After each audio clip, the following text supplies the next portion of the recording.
We give Helen a big pile of hay every night, and Uma's favorite thing to do is dive into it and make a big mess and get it all over the place. Uma's super talkative. She's constantly chatting, and it's really sweet because Helen just listens to her, and I think that's why Uma likes Helen so much, because she has so much to say and Helen is an excellent listener. Helen was rescued from an auction when she was a baby. The woman that was taking care of her got sick, and Helen needed a place to go, so we stepped in, and she's been here for about 4 years. She can see shadows, I think, a little bit, but she has wonderful smelling. Her favorite snack in the world is watermelon. She can smell a watermelon from literally across the field. So if I bring a watermelon out, she'll come from all the way on the other side of the field, and she can just smell it. But hearing is also really big for her because that's how she kind of senses when somebody's around her. Uma is very, very vocal, very talkative.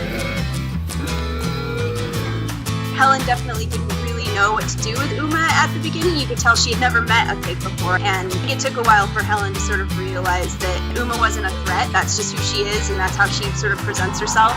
When she first came here, she was very shy, a little standoffish, but as time progressed, I could tell that she was lonely. And so we rescued Betsy, who was pregnant. She gave birth to Oliver.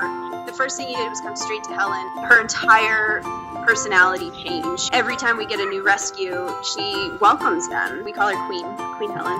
And Uma is definitely the princess, and that's just because she's a total diva and she gets whatever she wants, and she demands what she wants.